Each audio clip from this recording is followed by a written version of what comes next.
Ayan na. Luto ko ng butong-butong baboy.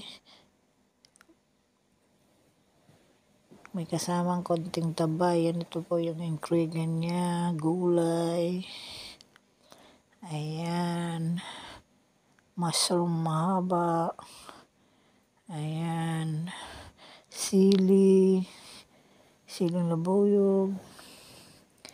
Yan po yung kanyang mushroom.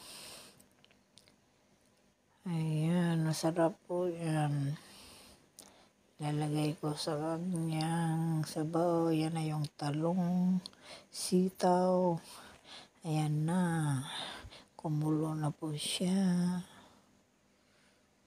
Kulong-kulo na, nilagyan ko po ng gabi. May kasamang konting taba. Ayan po yung pork. With bone pork. Ayan. Masarap yan dahil sa umuulan ngayon dito. Hello. Almost done.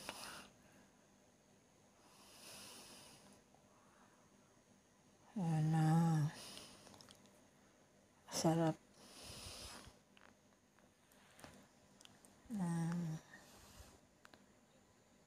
Ayan, maraming gabi nilagay ko po.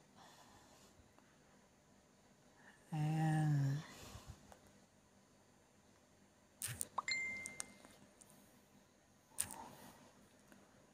Ayan yung baboy niya na may kunting taba. Ayan.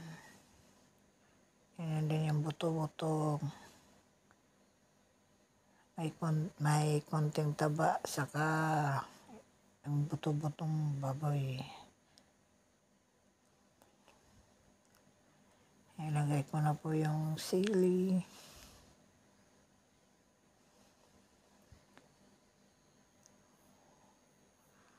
Walang siling labuyog.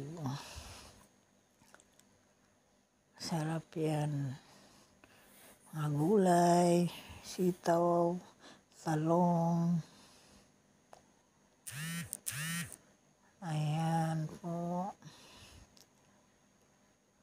Ang dami niyang gulay.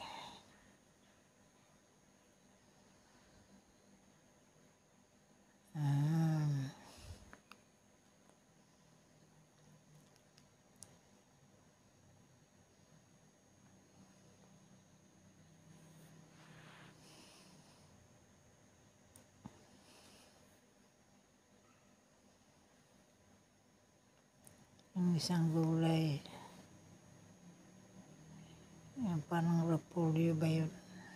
Na gulay. Ang asin, kunting asin lang lagay ko kasi nilagyan ko na siya ng kanina ng patis. Ayaw ko nang masyadong maraming patis. Konti lang po. Saka konting asin.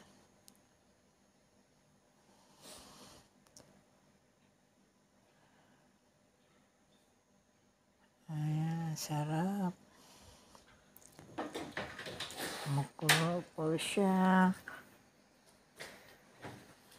Ayan. Ayan. Sarap. Almost done. Ayan na. Sarap yan. Pwede na ilagay yung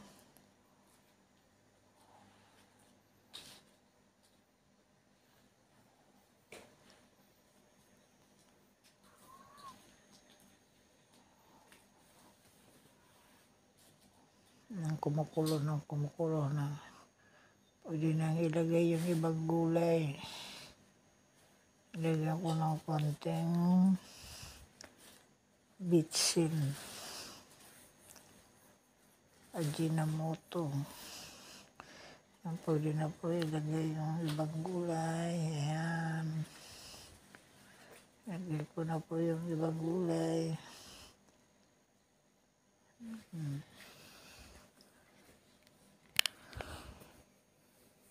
Ayan na.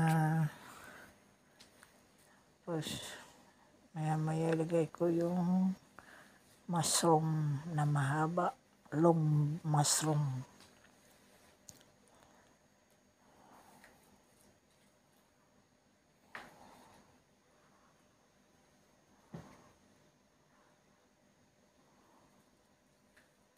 Ayan, yung mushroom, long mushroom.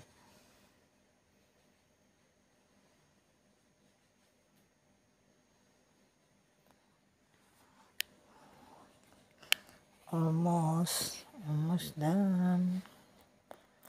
My cooking. Kung bago lang po kayo sa akin channel, please don't forget to subscribe and share and like para updating po kayo sa susunod kong video. Thank you po. Thank you for watching. Yan. Malapit nang maluto.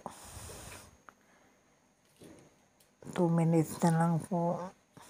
Pwede yan magsigil ng ating kakainin.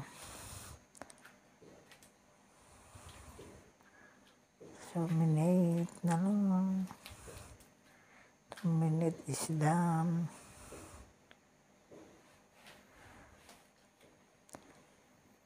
Ayan.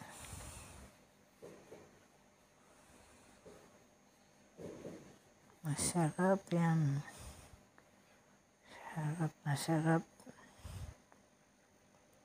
Ayan,